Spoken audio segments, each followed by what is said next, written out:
back here on your favorite Cornhusker podcast. That's the Sully Scoop. You're here with JSul, BSul, and TSul. And joining the panel today, the only two that on the panel of the Sully Scoop that have ever witnessed a national championship, and two that they remember. Remember that they remember. And that is Big Dog and Double D out in Omaha.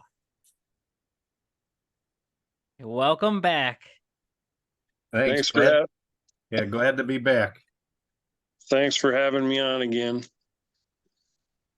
Yeah, and just so all the loyal scoopers do remember, I believe it was Big Dog who made his season predictions last year after week 1, so he kind of had an idea like, hey, this team ain't going undefeated. And I believe Double D got the luxury of picking after that Georgia Southern game that we all, for some reason just can't forget.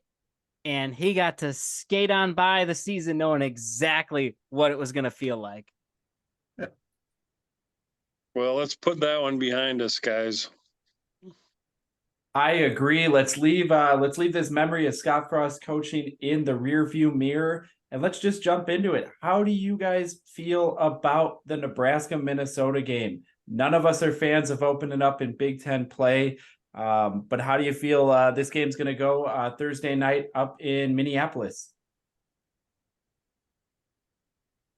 Well, I'm hopeful that our line play will improve on both sides of the ball and we won't get pushed around like we have for the past, 4 or 5 games with PJ running up and down the sidelines. If that continues, it's going to be a long season, but I'm hopeful we can at least hang with them. I think it'll be a close game if we can. It's going to be tough to beat them up there, but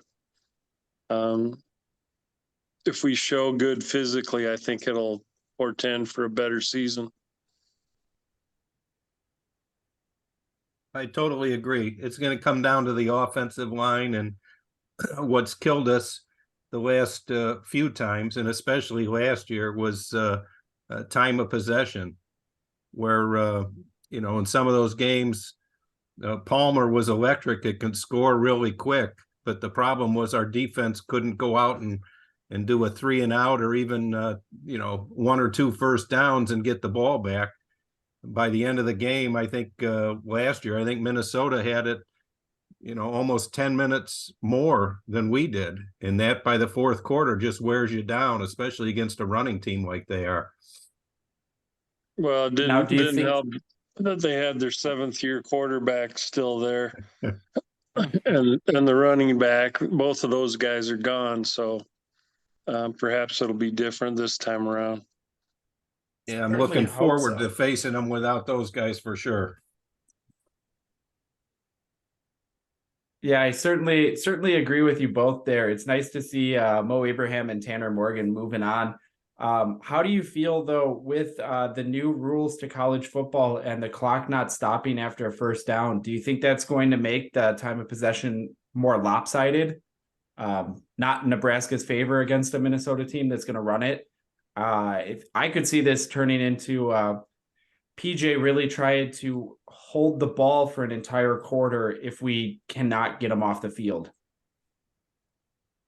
Well, if you remember last year, we pushed him around pretty good. We had him shut out at half, and then we didn't make any adjustments, and they ended up scoring all the points in the second half, and we lose. The physical side of it's going to determine whether PJ can run up and down the sidelines and hold the ball, or we can hang with them and keep the ball away from them. I think they've gotten into a ball control type team, and you have to be physical to prevent that from happening. But yeah, and I think it's going to be. Yeah, I think it's going to be a different game again with what you guys all touched on. Without Tanner Morgan there, his quarterback from however 6-7 years. It's going to be a different story with this younger guy. And if Nebraska's big line can be physical, and I'm really looking forward to see Sims out there at quarterback and just what he can do to rattle the other team. So I'm not to jump into my pick, but I very optimistic. I'm going to put a W down for that game. Well, we're going to need you to lock in that score there, big dog. But I do want to say I agree. I am there for Jeff Sims. This might be the first quarterback we've had in a decade that has arm talent. Now, JSul, I do got to point out that you're claiming Jeff Sims is going to get an invite to New York with the Heisman ceremony, but you picked the Huskers to win 6 games. It's I just like a hot don't take of yours. see. It all comes. No, JSul, you said he's going to go to New York on a 6-win squad. I just don't think that's going to happen.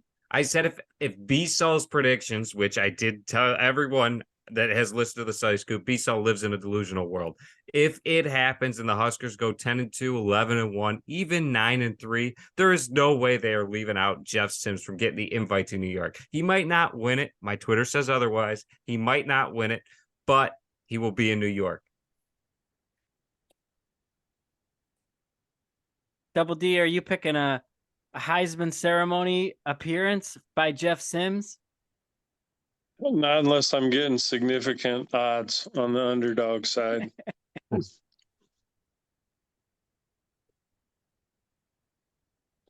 But how do you have the Huskers shaken this week in Minneapolis? Well, I think they're going to have a difficult time on the road. I'm predicting they'll handle the 7.5 points, but I think they'll come out on the short end of a 24-21 score.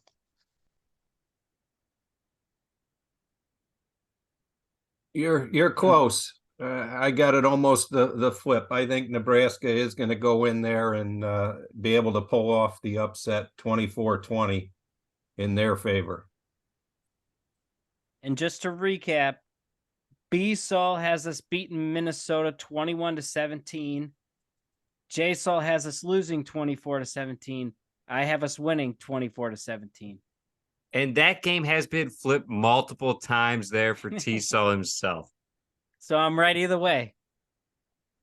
Well, you can look for me in the stands. I'm not sure where I'm going to be sitting, but we'll be up there.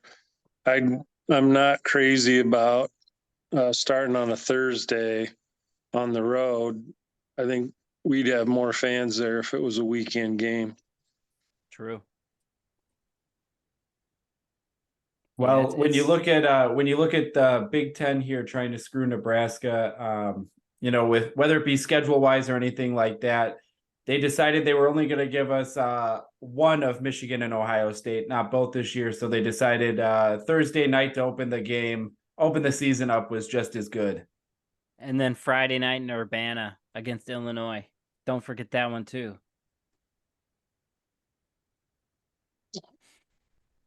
They're testing the resolve of the Husker faithful. I think you'll still have people show up, just not as in force as we've had in the past. And I don't know what we've done wrong in Urbana, but they decreased the crowd by a significant amount, moving that to a Friday game. That is true. But before we get ahead of ourselves and look ahead to that Illinois game, how do you both feel about Nebraska on the road, second game of the season, facing Colorado and new coach Deion Sanders? I got them going in there and winning. Sanders brought in some talent, but that team was more decimated than Nebraska for sure. They didn't have a lot, and some of the talent that was there when he got there, he sent them packing. They just didn't fit his mold. They're gonna win more than the one game they won last year, but I think Nebraska can go in there and beat them relatively easy. I'm kind of on board with that too. I'm not buying into Coach Prime and all of the hype that comes with him. He didn't look bad in the cowboy hat, but I don't think he's going to turn a one win team into winning 7 or 8 games. And the former Pac-10 just hasn't shown well. I think they'll be in over their heads here. And I think if Nebraska can get out in front, it could be a rout. I'm going to call it 28-14 Nebraska. I've got them getting out early and rolling. I've got it 35-17 Nebraska. I guess what color do you think you're going to see more in the stands? Dion came out and said he wants to ban red from inside the Colorado Stadium. What team do you think is going to have? I mean, these prices are ridiculous out there, up over $400. I mean, do you think the Huskers are still going to travel to this game? Well, Yeah, they had a coach before that tried that, and my experience has been you can talk all the color you want. The color that matters come game time is green. And if you've got enough green, you'll be sitting in there. And JSul, I've seen a ton of Husker fans posting on social media. They got their tickets. They're going to the game. It just seems like what Colorado's trying to do to keep Nebraska fans out is starting to backfire. And I bet you more Nebraska fans make the trip to Colorado and, put the down payment on their house, halted for a month to buy these tickets versus going to Minnesota or Illinois where tickets are going to be a lot cheaper.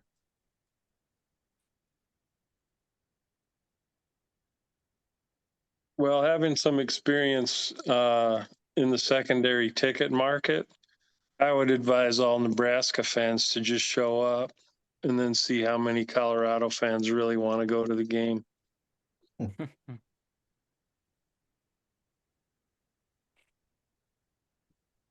But then the following week after we lay a whooping on Colorado and Deion Sanders, we got Northern Illinois coming to town. This better be a quick pick for both of you. Well, it's a classic kind of a trap game, although it's a couple weeks till we play Michigan. I hope they don't read their press clippings too much. Northern Illinois has given us problems in the past, but I think in this case, Huskers 42, Northern Illinois 7. Yeah, I have the Huskers having a little bit of a letdown that week after starting 2-0. Still have them winning, but not rolling like they should against a Northern Illinois team. But I have them winning 31-14. when he came with the word letdown, BSul was shaking in his boots because let me tell you, he doesn't have a letdown all season. Now, JSul, when he also said, I'm coming with a letdown, I was expecting a game to have a closer margin of victory than I picked. And we've got the same amount of victory, same spread there for victory. Well, I'll tell you what, this would have me worried if the Huskers go into this game at home and lose to NIU. It is the blueprint for Scott Frost all over again. Well, I think this guy's proven himself at a higher level than Scott was able to do. He's been through recruiting. He's been a turnaround artist. And I think you guys last year and the years prior could see Nebraska wasn't that far away. They just needed to take a step forward. But that wasn't happening. It stagnated almost from the jump, that we stayed in place the whole time. And it was apparent last year that wasn't going to happen. This year, I think we'll get off to a better start, be a little more disciplined, hopefully be able to make adjustments at halftime and win close games instead of giving them away. And that's the biggest takeaway here is I agree with you. It was the same story, different day with Scott Frost. And the biggest thing that I'm looking forward to and I'm excited about is having Matt Rule come in and make those halftime adjustments after, going into half, whether the game plan's working or not. If you can make the adjustments, like you said, last season against Minnesota, you had them shut out at half and you turned around, made no adjustments, and you ended up losing the game. For me, it's just what I've been missing is just having a coach on the sideline who cares. Who cares about the football game? Who cares about the program? Who cares about the fans? We haven't seen that recently. Scott Frost could care less. I mean, when you heard about him blowing off Dylan Raiola for margaritas, yeah, the guy clearly doesn't care about the program. That's the number one recruit in the country. Let's just blow him off. And Mike Riley could care less about the game. His entire tenure at Nebraska was a vacation for him. I think it was just, building up his money for retirement because the guy could care less that we got blown out by 40 points. TSul, I would argue that it wasn't a vacation for him. I would argue it was just an ice cream social and it just depended if you were getting sprinkles or not. Yeah, so I'm hoping that or I'm pretty confident Rule will not he's more of a coach. Some of the things that Frost did, you just had to scratch your head over.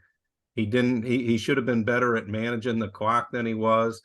And some of the things, I think it was last year when they were, I think it was last year in Ireland, when they clearly had the game under control. They scored the touchdown, just kick off and play defense. Instead, he tries an onside kick, gives them the short field and turns the momentum 100% the other way. It just, stuff like that, you just don't do. Now, do I sense that Big Dog's got a nice full cup of Roulade there going into Louisiana Tech week? Oh, I do. And again, it's slow and steady, but I have them 4-0 after that game. I have them beating Louisiana Tech 42-21. We haven't seen a 4-0, and he's talking about slow and steady. We haven't seen that since Mike Riley had this team 7-0 to start. Well, it's all, yeah, for me, it's all going to hinge on Thursday's game. I mean, if they win in Minnesota to start it out, that's what I'm basing my predictions on here. That there's rolling. No stopping them. That's Big right. Dog is rolling in. We beat Minnesota. We are locking it in. We're going to Indy. And JSul, the number one reason why Nebraska can start 4-0 this season and didn't the past couple of years because we don't have Oklahoma on the schedule. That's the difference for me. Well, I do want to tell you something. Big Dog has him 4-0, and I believe everyone else has shot down my hot take of having Jeff Sims in New York for the Heisman voting. And I don't believe Big Dog even spoke a sound or made a noise when that topic was brought up. Well, when I'm done with my predictions here, if they attain what I've got them going to, I might have to buy his ticket there.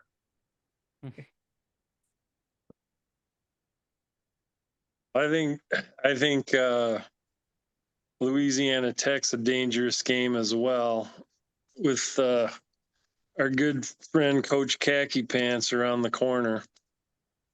After that, provided he's not suspended, but I do think they'll survive that one. 35-10, Nebraska over Louisiana Tech.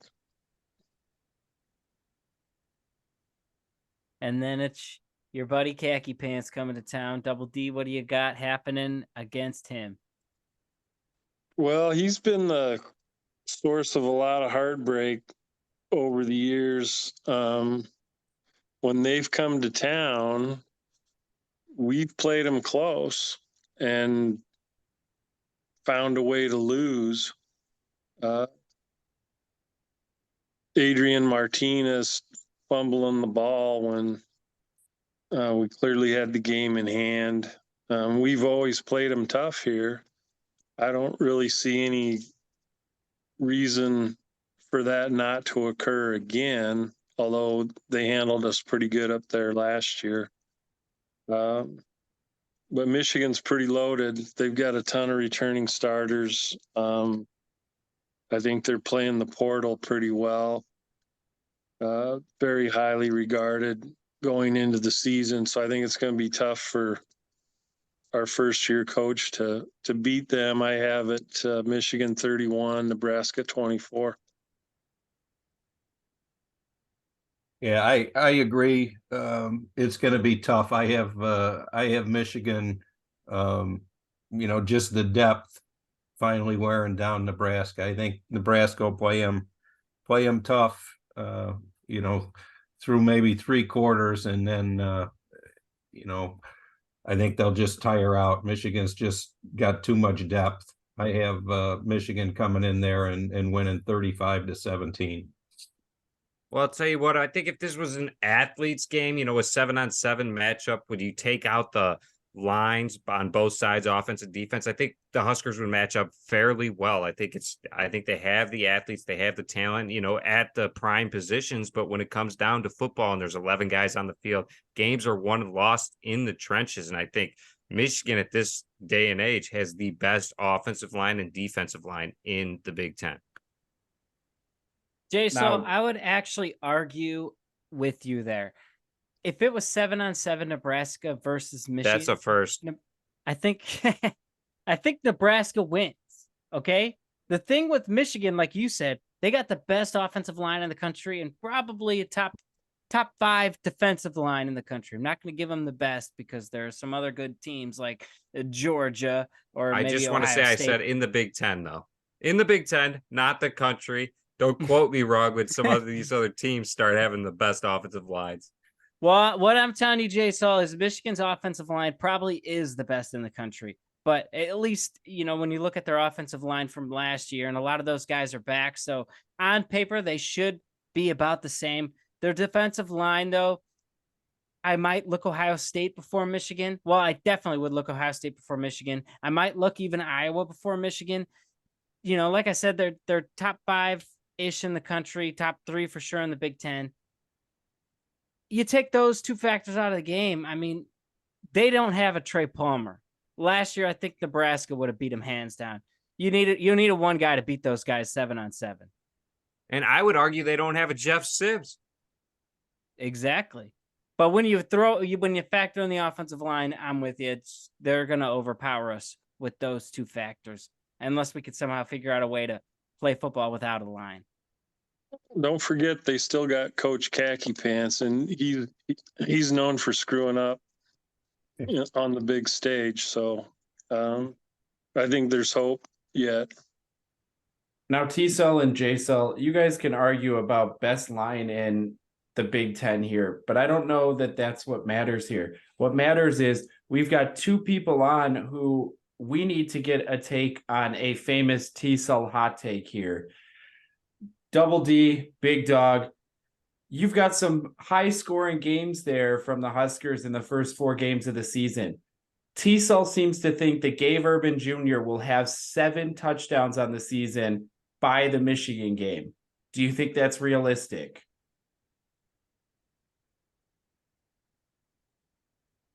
I do, yes.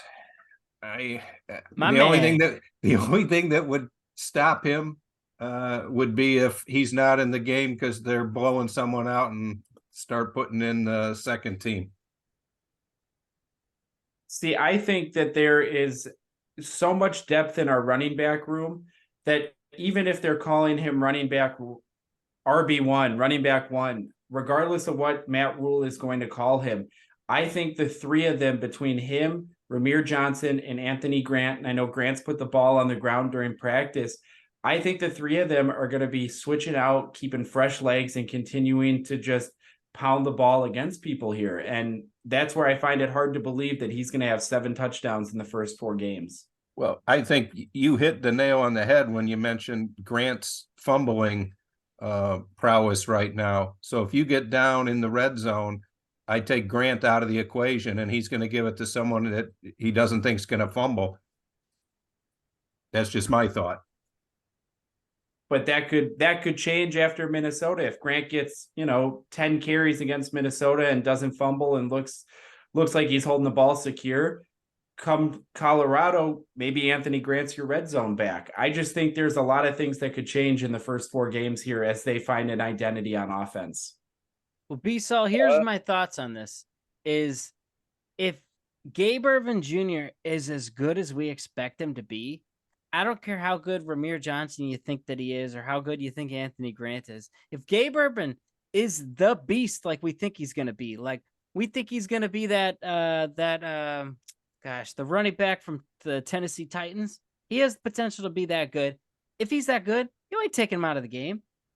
There's not a play I'm not running where I'm not giving him the ball, or at least faking to him. I believe even in college, Derrick Henry did share the Derrick spotlight. Henry.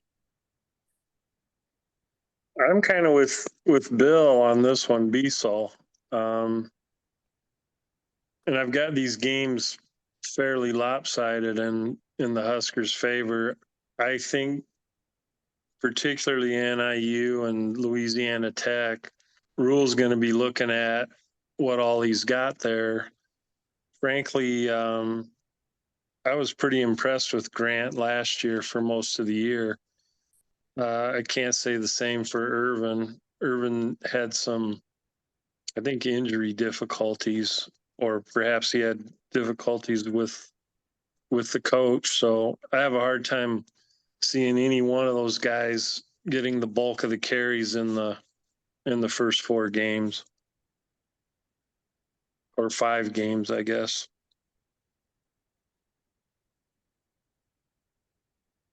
Yeah, I couldn't have said it better myself there. I mean, it's very hard to believe, and I've gotten a lot of pushback from a couple of the other guys around the Big Banter squad saying that it's crazy for me to pick Ramir Johnson as the most underrated player on Nebraska. But listen, I still think you go back 2 years, Ramir Johnson was the best player on offense. And then you turn around and he doesn't get to touch the field the next season because all of a sudden he's in some hot water with the coaching staff. So what are we going to see from Ramir Johnson this year? I have zero doubts that he is going to be the top running back when you're running some of these RPOs and having Jeff Sims head out on the outside, keep a carry, and Ramir Johnson's got a little wheel route going up the sideline. That to me is going to be a recipe for success. So I'm not. Oh, go ahead. I think it'll depend on how much they want to put Sims out there. I don't know how much confidence they've got in the quarterback depth position, and we've traditionally run guys quite a bit, and then usually younger guys, and then they have injury problems and they're just not the same. I think that happened with the 2 Martinezes, Taylor Martinez and Adrian Martinez. Whether Rule will recognize that coming out of the gate is yet to be seen, but I think if the quarterback depth isn't there, you won't see Sims running the ball a whole lot. But if it were up to JSul, Jeff Sims would be passing on every play just to get him into the Heisman contention. If they're at the 1 yard line, he's throwing a screen pass just to get that passing touchdown. He isn't going to need to because he's doing a fake handoff and rolling to the outside. Even Peyton Manning could do it. I think Jeff Sims can. Well, before we build Jeff Sims' Heisman case 5 games into the season, let's take it down to that next game here. Double D, Big Dog, how do you see Nebraska doing on a Friday night in Champaign against Illinois?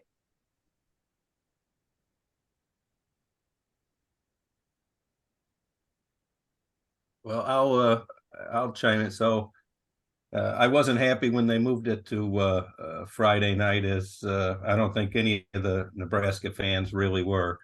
And but I do think the chief is going to be happy after the game, but it's not going to be Chief Illiniwek.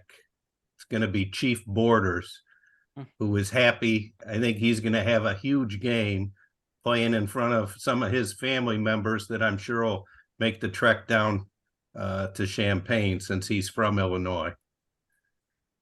And I have Nebraska winning 28-24 on that Friday night. Finally shake off those pesky Illini. Well, I have Illinois giving us a tough physical game as well. I think that's Bielema's formula that he brought from Wisconsin. He's got a very good defensive lineman there. And for whatever reason, they seem to have pretty good luck against us playing up there. This is one I hope I'm wrong on, but I've got it Illinois 24, Nebraska 17. Yeah, I mean, there's nothing that has really changed for the Huskers. We got a new coach. I don't know why. I am with you there, Double D. I am not expecting us to go into Urbana-Champaign. I mean, it's a Friday night, another quick week turnaround, and you're taking on a team that had an opportunity to win the West. Yeah, every team had an opportunity to win the West last year, but this team just runs the ball, and if you're not scoring pretty much every drive, you're not going to get the ball enough to catch up. Now, at the halfway point through the season, let's just revisit here with the five of us on. Through 6 games, myself, I have the Huskers at 5-1. TSul has the Huskers at 4-2. JSul 3-3. Big Dog has them at 5-1 as well, and Double D has them 3-3.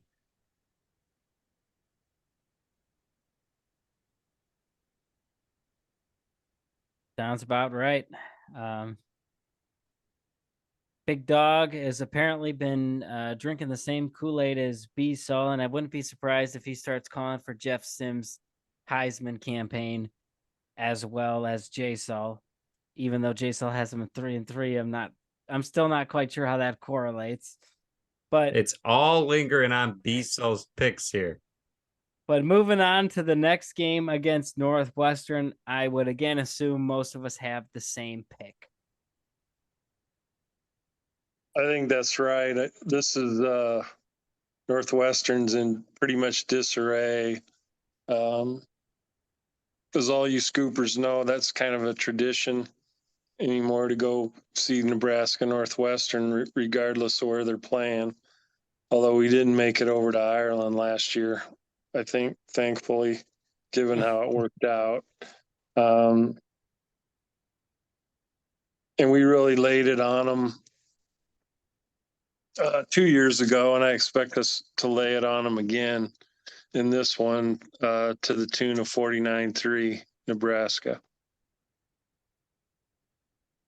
Now, real quick, I need to point something out here because Double D is pretty spot on with my pick for that Northwestern game. And I just got to let you know that the other two knuckleheads up here, JSul and BSul, were giving me a lot of crap about that pick because I picked a 40-0 shutout, and you're sitting at 49-3, pretty much a shutout. But that is not a shutout. TSul, you had them 45-0. Don't sell yourself short, kid. Yes, but it's still a shutout. That Double D is not out here picking a shutout. I do not think that the Huskers are going to shut out Northwestern. They are still a Big Ten opponent, a Big Ten West in division opponent. I mean, they are going to find a way to score the ball at least one time, whether it be through the uprights or not. Well, Double D is saying that it's a last-second field goal that the Northwestern coach called out there just so they didn't get shut out in the game. And guess what they wouldn't be? Getting shut out.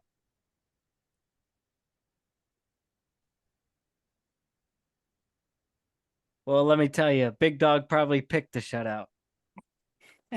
No, he didn't. But I do think coming out of an off week, setting up for Northwestern, I do think they're going to roll. I've got Nebraska winning 42-10.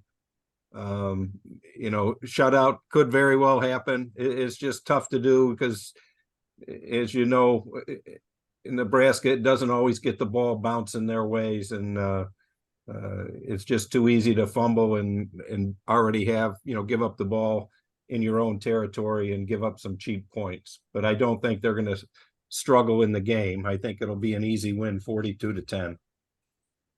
Well, with both of you joining the crew here and all picking that one as a win, we got to know what you got coming for the Big Ten West champs from last season in Purdue, with a new coach and new quarterback in Lincoln this time. Well, last year the champs had a hard time stopping us. That was a shootout right till the end on the road. I think they've graduated a lot of their talent. I think them coming into Lincoln and doing the same thing is pretty unlikely. I've got this one 56-28 Nebraska. Yeah, I think last year was somewhat of a fluke with Purdue beating us. That was one of the games I was talking about, time of possession being key, and that was one they had no answer for. I think it was last year. We'd put up some quick points, and then our defense couldn't get off the field. So I want to say they had the ball over double what we did. It was like 43 minutes to 17 minutes time of possession. And, and they still barely won. They had nightmares about Trey Palmer for 2 or 3 weeks afterwards.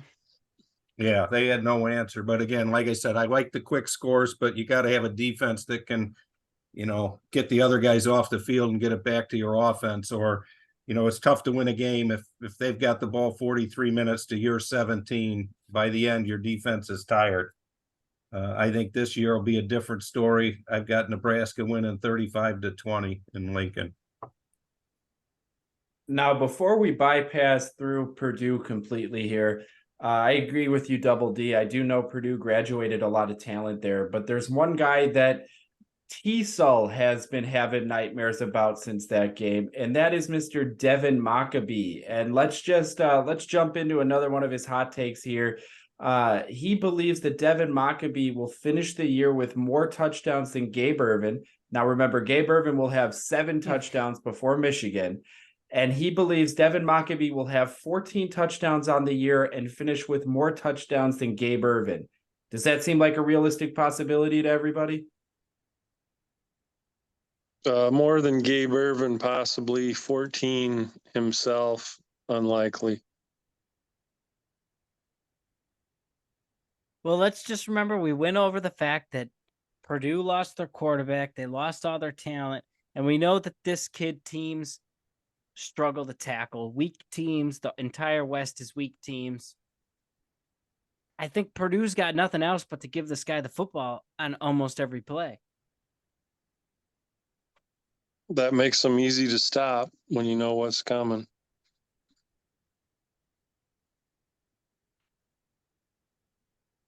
We might have to get Big Dog's take on this one. I don't think you want to. So on to the next segment. Yes, I don't see. Like I said, I don't think he's going to have 14 touchdowns. I could be wrong, but I don't see that. You don't see what? Him having 14 touchdowns or you being wrong? Well, both.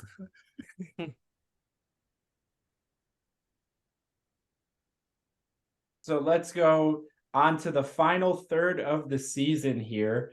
We've got Big Dog has the Huskers at 7-1.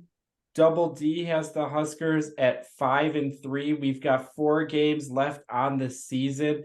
How do you see the Huskers faring on the road in East Lansing against Michigan State?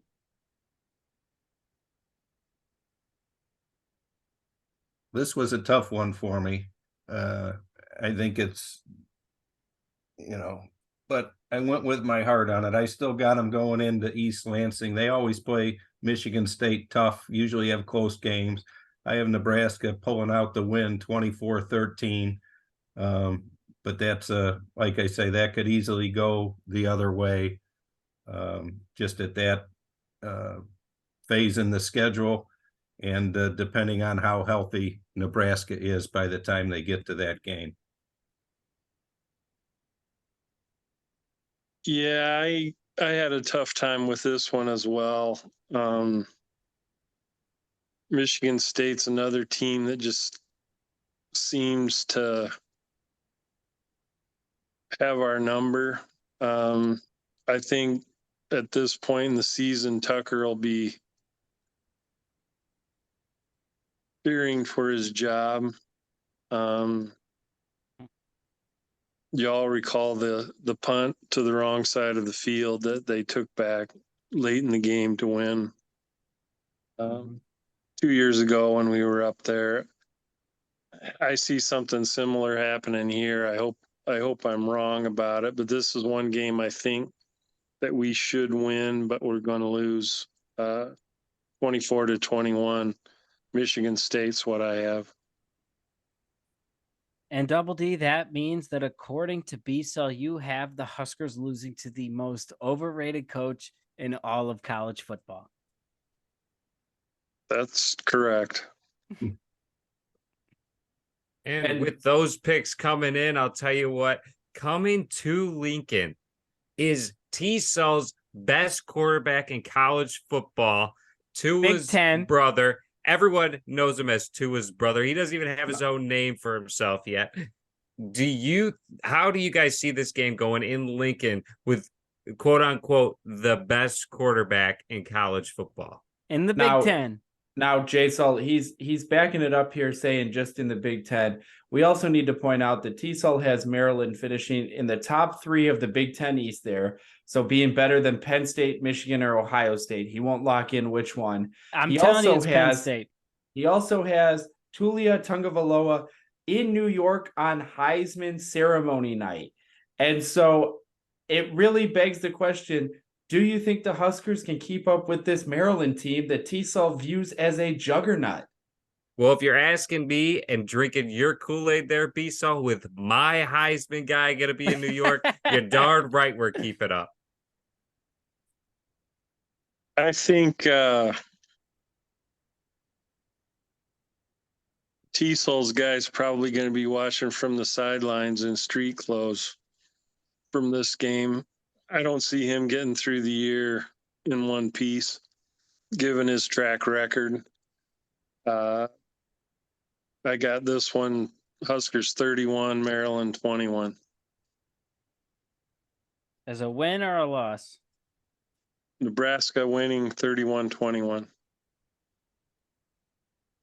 Yeah, I've got similar. I think Maryland will hang with them for a while, and it'll be a close game. I've got the Huskers winning 31-28. We did forget to mention part of TSul's hot take was that at the end of the year, the Big Ten East would have 3 teams in the top 10. And he did mention and lock down that Maryland would be in the top 3 of the East. That is actually false. We were arguing, JSul, because BSul's telling me that there's no way that Maryland beats Ohio State, Penn State, or Michigan. And we know that he's not picking Michigan State with the most overrated coach in college football to beat any of those 3. And there's no way he's picking Indiana or Rutgers, meaning those 3 teams are guaranteed to be inside of the top 10 because that means they have no surprising losses. Okay? But when I said Maryland was going to knock off Penn State, I did not say that they were going to be in the top 10. I said they would be in the top 25, top 15 if they're lucky. how he keeps backtracking now with that number. Play the tape. Well, I'm in TSul's defense. Big Dog's with him a little bit, but I think he's got it backward. Big Dog's You gonna also go on. have Maryland in the top 3 of the East? No, I'm just And saying in the top 10. The Big Ten's going to have 3 teams in the top 10, but I'm going to say to start the season. Well, he mentioned to end the season. Well, here's what I'm telling you, because we can get on a whole different debate. But what has Penn State done to deserve to be this juggernaut that people think they are? Because remind me the last time that they went out and won the Big Ten and made the college football playoff. I don't think it's happened yet. Don't think it has. Well, here's what they've done. They've recruited a real quarterback, which they haven't had in about the last 10 years. I feel like, though, Penn State's had at least 2 5-star quarterbacks that just haven't panned out there. So maybe it's something happening up there with the Nittany Lions. Who really knows? But I'm just saying they haven't beat Ohio State in like 6 or 7 years. I mean, they beat Michigan 2 years ago, but I don't think they're even going to come close to Michigan. I bet you Michigan just whoops them by like 30 or 40 points. There's a huge depth difference between them and Michigan, and Maryland is creeping in on them. That's all I'm saying. There aren't a lot of teams that have beat Ohio State in the last 7, 8 years as well, besides Penn State. And Indiana beat them. Don't forget that. Oh, there are some teams that have beaten them, but most of them have not. Now, speaking about teams going through a little bit of a win drought here, how do you both see the following game for the Huskers with Nebraska at Camp Randall to play Wisconsin? Well, this is a tough one. We should have won the game last year.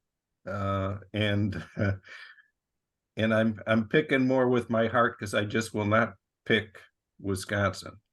So Amen to that. I'm picking Nebraska to go into Camp Randall and pull off what I'm sure is going to be an upset. I'm expecting them to go in underdog. I got them winning 35-31. Now, Big Dog, as much as I believe that they will go into Camp Randall and be an underdog, I believe if the team is sitting at, I think you had them 9-1 there, I do not see them going into Camp Randall and still being an underdog. That could be just my feelings on it, though. But if they're 9-1 going into Camp Randall, there's no way that they have them picked as an underdog.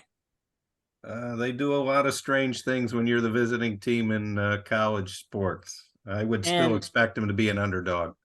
And BSul, weren't you picking that the Huskers would be ranked 5th in the Big Ten when you had them sitting at 10-2 at the end of the season? I do not know what you're talking about there, TSul. JSul, please clarify that he said something like that.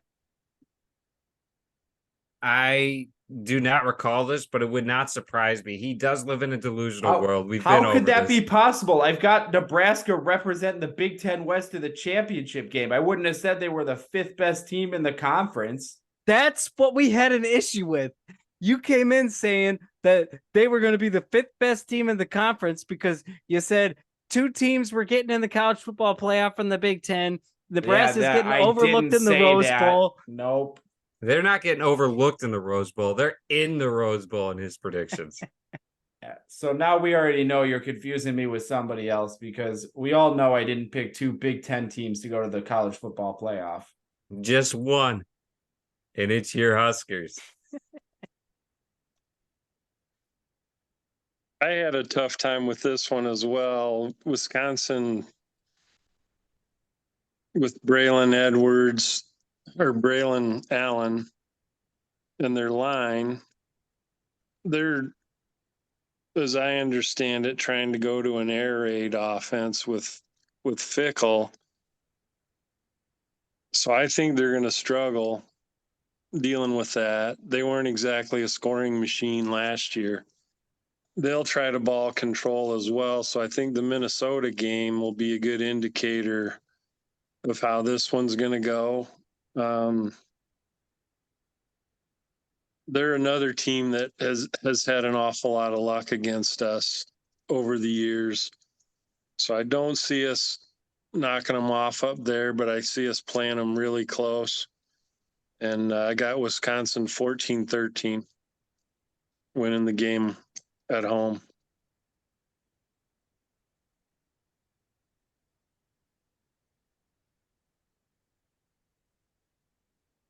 And then to finish off the year against those rotten Iowa Hawkeyes, what do you see happening there, Double D?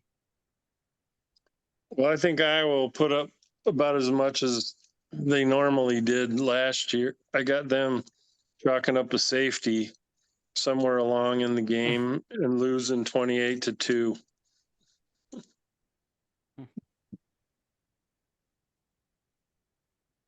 I had this one was a tough game, and I had it kind of as a trap. After going up and knocking off Wisconsin at Camp Randall, I have Nebraska with a letdown, and I have Iowa scoring enough points with that defense to win the game 23-21.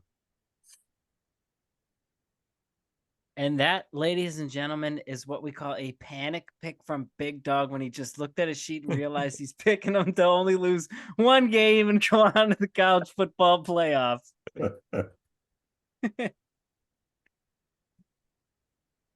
So that finishes both Big Dog's and Double D's predictions for the season. Big Dog has the Huskers finishing with a 10-2 record, and Double D has them at 7-5.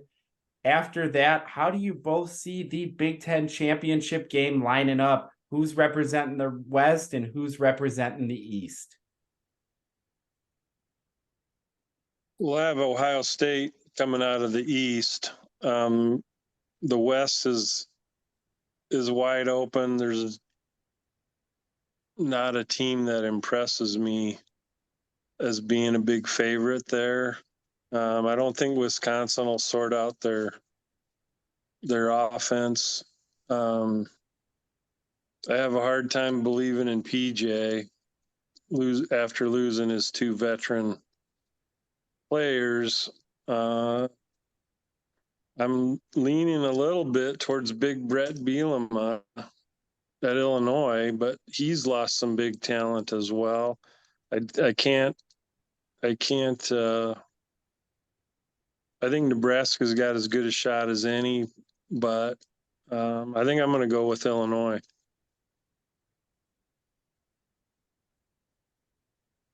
That's my pick as well. So that's a good spot to be in. Not too many people would say that. And who did you have winning? Ohio State. No hot takes from him. Yeah, I have a little bit different. I have the surprise team coming out of the East. It's going to be Penn State. And then I have the surprise team coming out of the wide open West is going to be Nebraska. Maybe not a surprise with the record I have them at, but the loss against Iowa is not going to be enough for anyone to jump Nebraska. Will have already sealed up representing the West. But I have them losing 35-28 to Penn State in the championship there.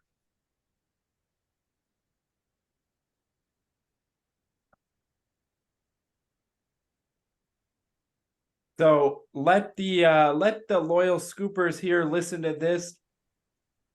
On the panel of 8 that we have gotten collective picks from, 5 of this panel have picked the Huskers to represent the West, except for 3 people who happen to be on today. And I'll give you a hint. It's not myself, and it's not Big Dog. Are you sure Chazzy picked Nebraska to come out? I just don't feel like Chazzy did that. Chazzy had Nebraska versus Ohio State, with the Huskers finishing with an 8-4 record.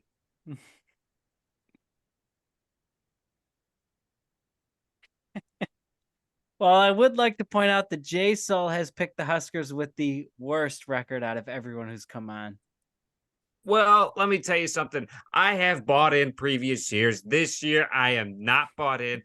I have them going 6-6 at this point. I mean, there is nothing showing me that they're not gonna. I mean, they better make a bowl game, and that is why I picked them to go 6-6. Because once they make a bowl game, season's over. We already won the year. However, that is lingering on a lost Thursday night up in Minneapolis. I mean, if we go into that game and we beat Minnesota, all bets are off the table. I am throwing out my pick predictions, and we are going 10-2 on the year and going to the Big Ten championship. And Jeff Sims will be in New York if the Huskers win Thursday night. The Huskers are going 10-2. Jeff Sims booking his ticket already. JSul, I will bring the roulade on Thursday.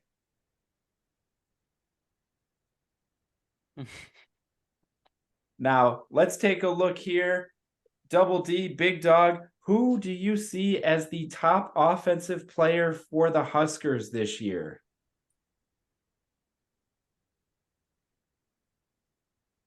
Well, I see it as Jeff Sims. I think the whole season's going to amount to how he does. I'm looking for big things out of him. He's a big kid. He can run and throw as long as he can hold up from getting hit. I see him as the big offensive player for the Huskers. All right, BSul, feel free to just get on him. Go. I don't think I need to get on Big Dog here, because I think Jeff Sims is the right pick, especially if you're buying into JSul's hot take of Sims going to the Heisman ceremony in New York. Here's the interesting part, though. JSul has Jeff Sims representing the Huskers in New York on Heisman ceremony night. However, he has an injured Marcus Washington as his top offensive player for the year. So that begs the question, JSul. Again, Is Washington taking home the Heisman then? Is Jeff Sims just representing but not taking home the trophy? No, Well, I think hold it's on. completely different. I think it is completely different. Let me tell you something. Marcus Washington is going to be a stud for this team and a game changer. And again, Jeff Sims Heisman lingers on Thursday night, beating Minnesota in Minneapolis. If you can beat Minnesota, you can beat the rest of the West. So he's got However, to beat I do Minnesota wanna without say- your top offensive player, is what you're telling me. do, exactly. And that is where it is going to flip-flop. However, listen, Jeff Sims is going to get all the love. They always give the love to the quarterback, but the guy that is going to be doing the dirty work and going up to make the catches and make Jeff Sims shine is Marcus Washington, the senior transfer. Well, I'm going to have to agree with the Big Dog. I think Sims is going to have the ball in his hands an awful lot of the time. I think he's going to have a lot of weapons at his disposal, and that Rule will be spreading the ball around rather than hammering the same weapons over and over. So I think he's going to be our offensive MVP. But I'm not arguing that Sims has a great potential to be MVP, if not maybe even the favorite to win MVP going into the season. The thing that BSul should have jumped on Big Dog for that he didn't, but if I said it, he would have been all over me, is at the beginning of the season, Big Dog saying that our buddy Gabe Irvin is going to have 7 touchdowns by Michigan, and yet he's not winning MVP of the season at the end of the year. So what's going on with that, Big Dog? Well, he was actually following your stats there, TSul, and Maccabee was going to have more touchdowns than him. So why would he be an MVP? And why am I awarding the MVP after 4 games? It's a long season. Are you thinking he's just going to disappear after Michigan? He won't disappear, but he's not putting up 7 touchdowns every 4 games. TSul's acting like that's a bad thing to just see him disappeared when that's exactly what he said is going to happen. 12 touchdowns, JSul, is not disappearing.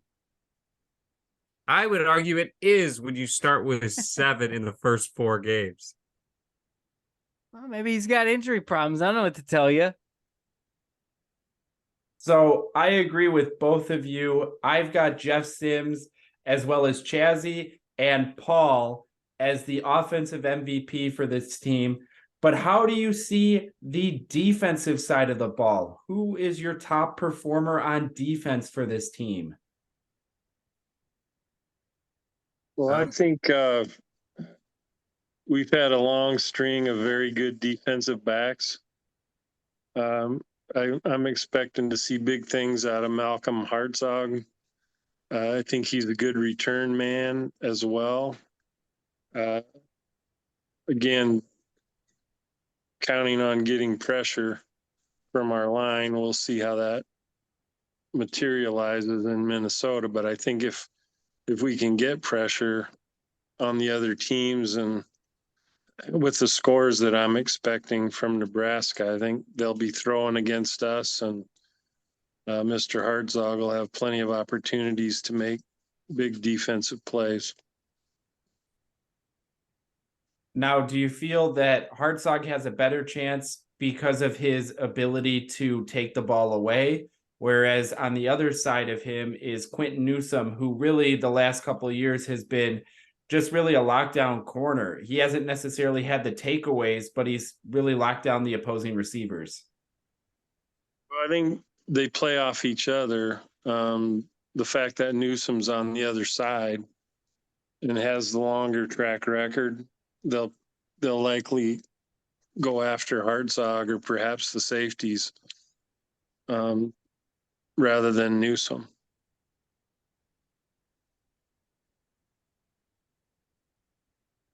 I'm with you there. If I was picking a corner to be defensive MVP, I'd be picking Hartzog as well. But instead of picking a corner, TSul, you took a guy recovering from injuries there as well. And here's hoping Buford does make it back for this team at some point this year. But Big Dog, who do you think will be the defensive MVP? I'm going the opposite of Double D, so to speak. He's with the defensive back. I'm going right up to the line. I think it's going to be that, and I don't know how you pronounce his last name, Huntmacher, Nash. I think Nash is going to smash people right up front. And with, you know, a lot of times your line doesn't get a lot of credit, but with the teams that they'll be facing, he's going to be, that defensive line is going to be, you know, directly responsible from how many games we win. Because, you know, Minnesota is going to try and run it right at you. Wisconsin will, Michigan will. So I think that Nash, if he can handle that line and just stop the run right up front, it's going to be huge.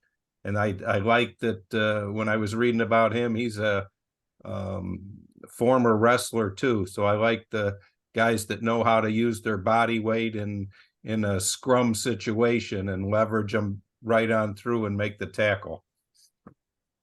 And Big Dog, that's a great point there.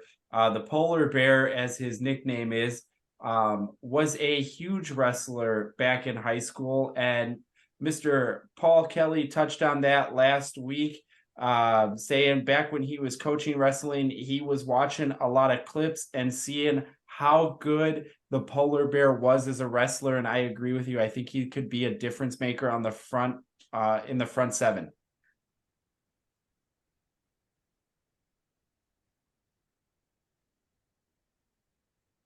Exactly. I do think that was the part of this defense that we have been missing. And honestly, if you're getting no push up front, your DBs don't have a chance in the back. This team is going to rely on the defensive line up front, the front 7, to get a push and finally put some pressure on a quarterback and make him make mistakes. This is college football. If they have all day, it's hard to make a mistake. But if you put a little pressure on them, these aren't professional athletes. And that's But kind of where I'm at with the defensive line taking over. I'm going to make those teams throw against me. They're not going to be just content to try and run the ball, because that's what a lot of them will do. Minnesota, as the ones I touched on, Minnesota, Wisconsin, Michigan. If you let them run 4 or 5 yards a carry, they're just going to grind it out. They don't even worry about throwing. I'm going to make them throw. yeah, and I think Nash being right next to Ty Robinson, I think 1-star Ty is going to evolve to that 4-star Ty that we know, and he might even evolve into a 5-star Ty, because him being as a DN on the outside, going one-on-one with that right tackle or left tackle, depending on the side that he's on, and maybe having tight end help, it's not going to be enough to stop that guy in his push.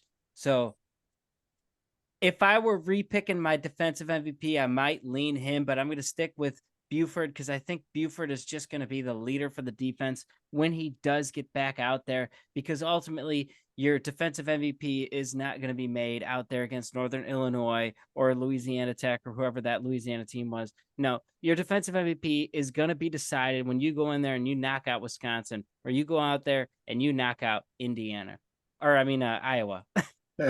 not Indiana.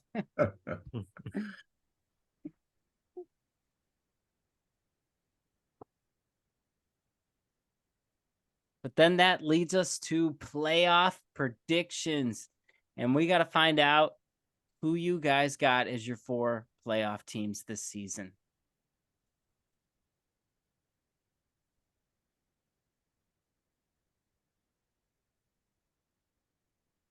Well, I've got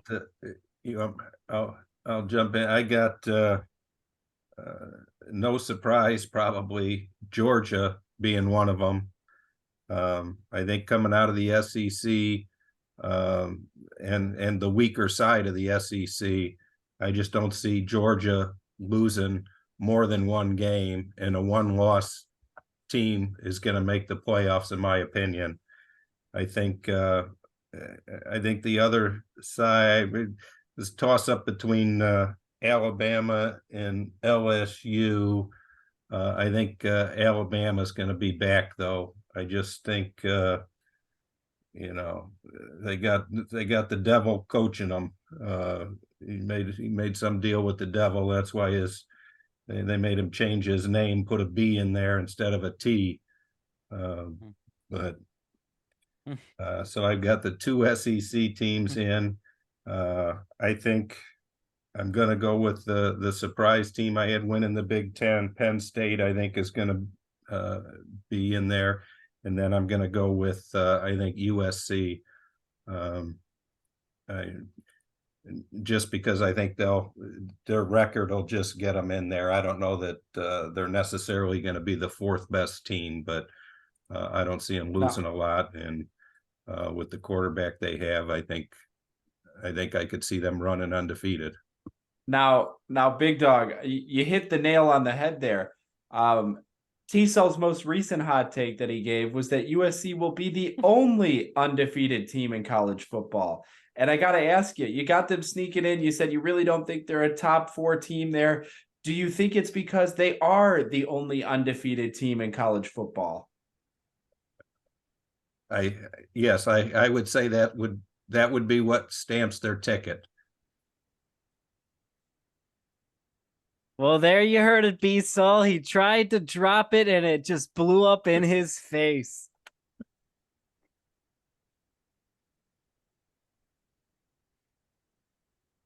Well, we can revisit that one at the end of the season, but I got my notes that Big Dog agrees with that hot take.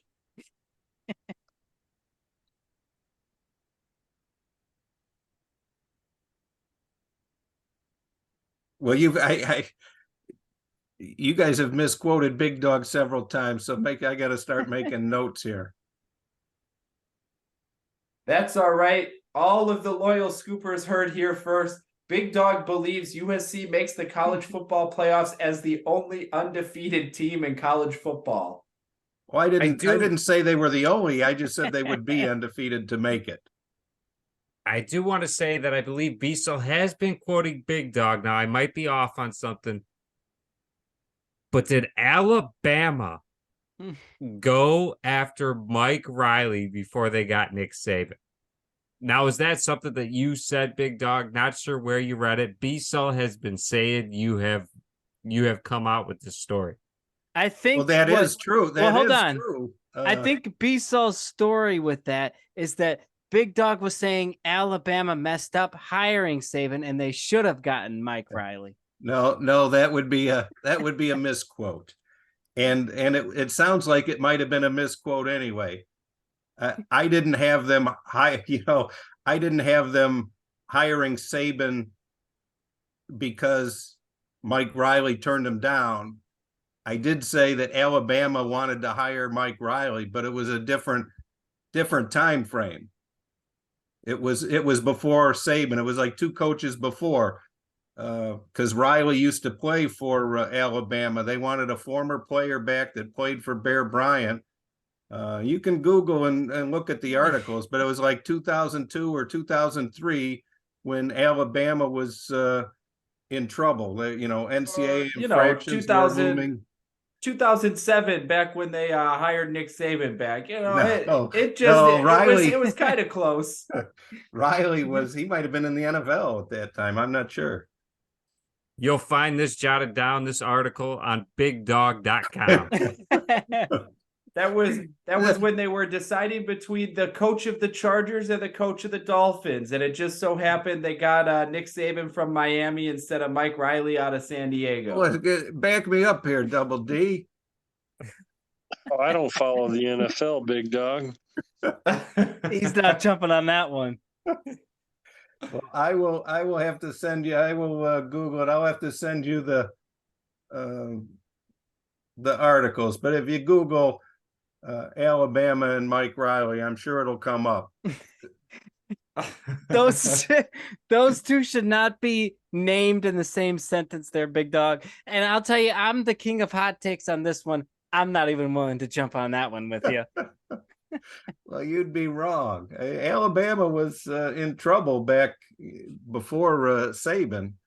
They went through a handful of coaches in a short span.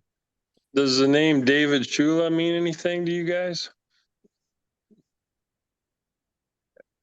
Not me. He was an Alabama coach prior to Saban.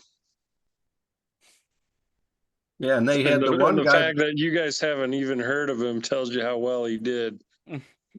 And he got the job. I want to say he got the job because the guy they hired in December, they fired in May.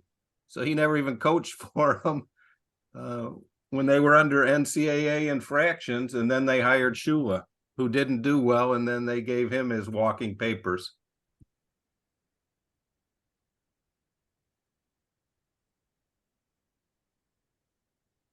Well, I think that's enough talk about good old sprinkles. Double D, can we get your talk on the playoffs? Let's get your top 4 teams here. Yeah, my hot take is I think it's going to be the beginning of a new order in college football, with 2 Big Ten teams making the playoff this year. Unfortunately, they're Ohio State and Michigan. I don't see either one of them going undefeated. I think they'll both end up with 1 loss. I think probably the hot take is I left Georgia out, being 2-time defending champions. I just think the pressure is going to be too much for them, and they're going to stumble with the target on their back every week. I do see Smiling Nick getting back in the mix this year. He's getting towards the end of the trail. Still loaded with talent there. And as much as it pains me to say it, I see the Domers from Notre Dame sneaking in as the 4th team.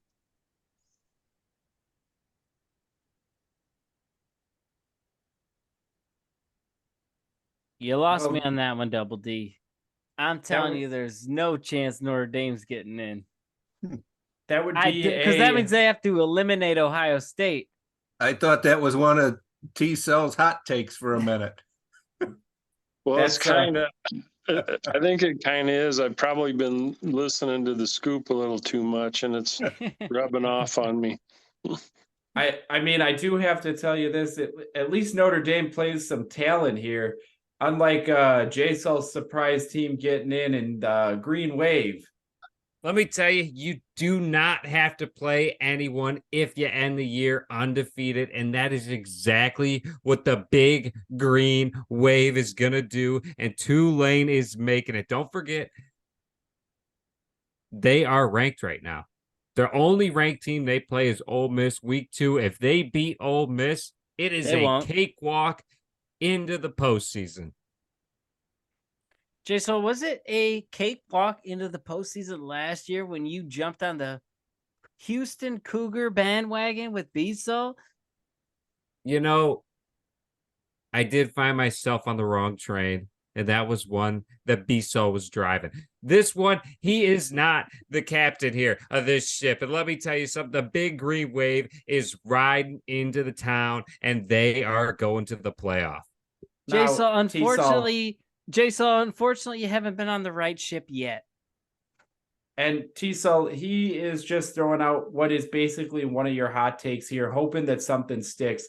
Listen, you guys all can't be winners here, unlike that good old Bearcat bandwagon a couple of years ago. And let me tell you, unfortunately for Mr. Luke Fickle, he's not going to have the same type of success that he did at Cincinnati this year at Wisconsin. Well, BSul, let me just remind you, last season, I had picked Oklahoma to finish with a worse record than both Purdue and somebody else. Who was the second team? Somebody help me out here. Minnesota? I think it was Minnesota. And you guys both jumped on me for that one. And guess who was right and who was wrong? You guys could figure out the rest. But Oklahoma ended up with a losing record last season at 6-7. I'm pretty sure you just got it wrong again. You don't even remember all your hot takes. You said Purdue and Illinois, and nobody in the this right year mind is going Illinois. and nobody in the right mind would go into a season and pick Illinois and Purdue to be better than Oklahoma. So you got lucky.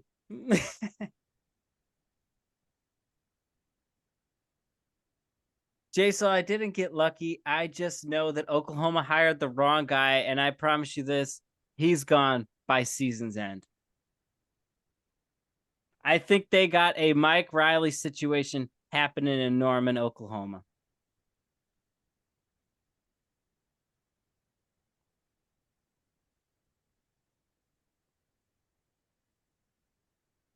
Well, thanks for joining us for another week of the Sully Scoop. You're here with JSul. BSul. And TSul. And we want to give a special thanks to the two that have witnessed national championship here for the Huskers, and one might have us going back. But Double D and Big Dog, thanks for joining us. Great to be on, guys. And thanks for coming on. We'll look Go forward Big to having Red. you. Yep, we'll look forward to having you back later in the year and seeing how these picks are, going for you. If you found yourself in a delusional world in BSul's mind, Big Dog, you might be there, or you're living in the reality. That's what it's going to come down to. We'll keep an eye out amongst all that gold that is supposed to be up in Minneapolis for us. We'll be there trying to get us off to a good start. Well, Jeff Sims would be very happy with the end of the season prediction I'll have going for him with that. But don't forget to follow and like and reach out to us on Twitter or via email at thesullyscoop@gmail.com if you want to ask a question and be on next week's Grandstand Gossip. Go Big Red.